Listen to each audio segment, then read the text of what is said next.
नमस्ते दोस्तों, स्वागत है आपका डिस्टेंस लर्निंग में। इस वीडियो में हम महामारी रोग संशोधन अध्यादेश 2020 के बारे में चर्चा करने जा रहे हैं। सरकार को क्या आवश्यकता पड़ी कि उसे ये अध्यादेश लाना पड़ा, क्या कारण है, इस अध्यादेश के मुख्य प्रावधान क्या हैं, इन सब चीजों को हम इस वीडियो में जानने की कोशिश करेंगे।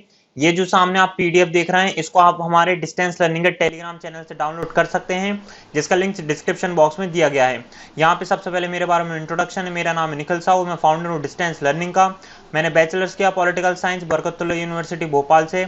वर्तमान समय में मैं एमए कर रहा हूँ इंटरनेशनल स्टडीज स्कूल से, जेएनयू नई दिल्ली, और मुझे 2 साल का टीचिंग एंड कंटेंट राइटिंग का एक्सपीरियंस है।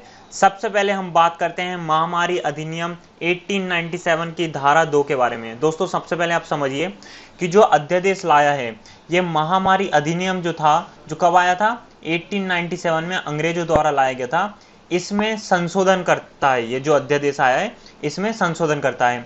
अब इसकी धारा 2 हमको जानना आवश्यक है, क्योंकि ये राज्य सरकार को कुछ शक्तियां देती है। वो हम जान लेते हैं कि क्या शक्ति देती है। देखिए, अगर ये धारा 2 लागू होती है तो राज्य सरकार को, यहाँ पे मैं शब्दों पे जोर दे रहा हूँ, राज्य सरकार, केंद्र सरकार नहीं, राज्य सरकार, कि राज्य सरकार को अगर समाधान हो जाए, राज्य सरकार को अगर लगता है कि उसके राज्य में या किसी हिस्से में महामारी का प्रकोप है, तो वो विधि में परिवर्तन कर सकती है, कोई कानून बना सकती है, वहां की प्राधिकारी, वहां के अधिकारी को कोई शक्ति देती है। साथ ही साथ किसी व्यक्ति या व्यक्तियों के समूह पर कर भी आरोपित करने की शक्ति राज्य सरकार को प्राप्त हो जाती है। तो इस प्रकार आपने समझा कि महामारी अधिनियम 1897 की धारा 2 क्या कहती है।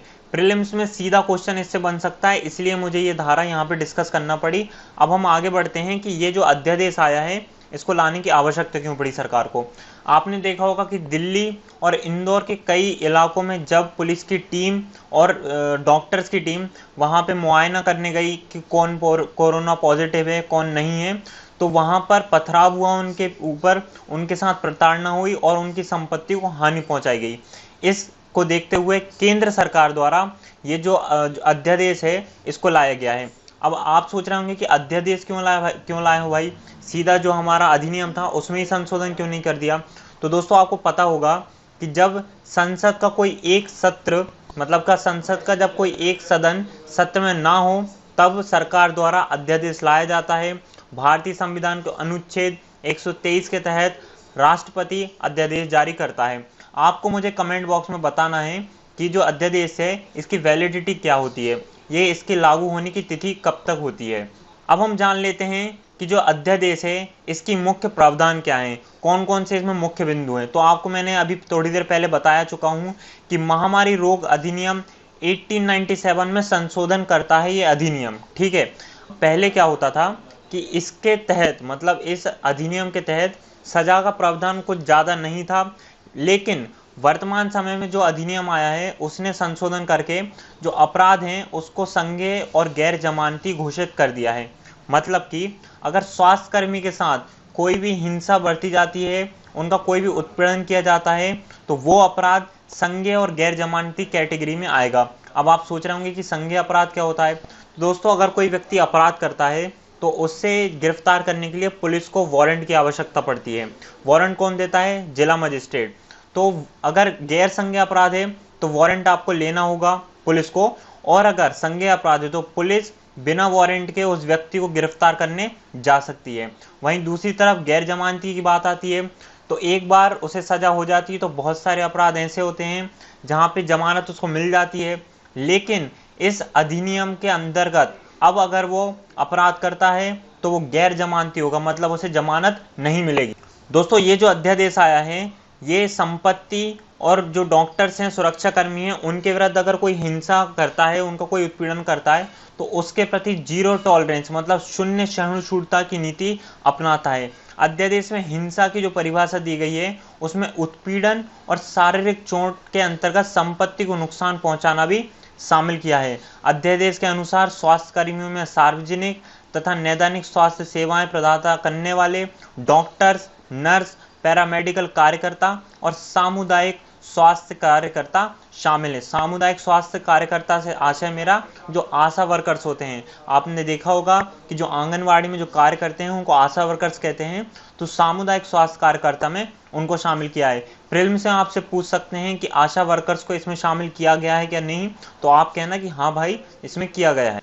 अब हम जान लेते हैं कि सजा का क्या प्रावधान है। तो दोस्तों इसमें अगर आप स्वास्थ्यकर्मी के साथ हिंसा करते हैं तो 3 माह से 5 वर्ष तक की सजा, साथ ही साथ 50,000 से 2 लाख तक का जुर्माना आप पर लगाया जा सकता है। लेकिन अगर गंभीर चोट से वो पीड़ित हो जाता है स्वास्थ्यकर्मी तो 6 माह से 7 साल तक की सजा, साथ ही साथ 1 लाख रुपए से 5 लाख रुपए तक का जुर्माने की सजा इसमें की गई है। दूसरी ओर अगर आप स्वास्थ्य कर्मी की संपत्ति को नुकसान पहुंचाते हैं तो बाजार मूल्य के हिसाब से उसका 2 गुना दाम आपको चुकाना होगा। मान लीजिए कि एक डॉक्टर है और उसकी कोई कार है, उसकी कोई एम्बुलेंस है, उस पे अगर पथराव होता है, उसकी जो संपत्ति है उसको नुकसान पहुंचाता है, तो उस कार की जो मार्केट वैल्यू होगी उससे 2 गुना दाम वसूला जाएगा। ठीक है, आप समझ गए इतनी बात। इसके साथ ही साथ एक महत्वपूर्ण प्रावधान ये भी किया गया है कि 30 दिनों के अंतर्गत इस जो प्रताड़ना है या जो हिंसा है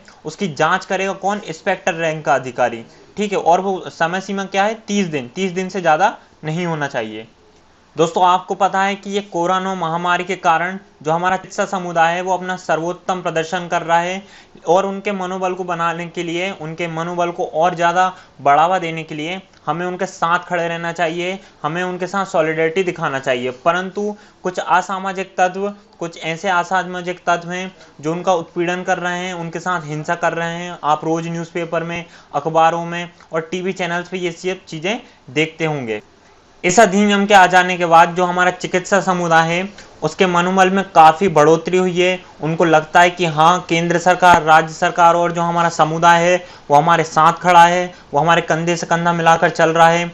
आपसे भी मेरा निवेदन है कि आप सब घर में सुरक्षित रहें, और जो हमारे स्वास्थ्य कर्मी हैं, पुलिस के कर्मचारी हैं, उनके साथ बंधुत्व दिखाएं, उनका मनोबल बढ़ाने में सहायता दें। तो दोस्तों मैं आशा करता हूं कि आपको ये वीडियो समझ में आई होगी। आपको पता चला होगा कि महामारी रोग संशोधन अध्यादेश 2020 क्या है, इसके मुख्य प्रावधान क्या थे। प्रीलिम्स में ऐसा क्वेश्चन बनने की संभावना है, इसलिए मुझे ये वीडियो बनाना पड़ी। दोस्तों पीडीएफ आपको टेलीग्राम चैनल से मिल जाएगी। वीडियो पसंद आए तो सब्सक्राइब कर लीजिएगा, नहीं पसंद आए तो डिसलाइक कर दीजिएगा। बहुत बहुत धन्यवाद इस वीडियो को देखने के लिए। नेक्स्ट वीडियो में मिलते हैं।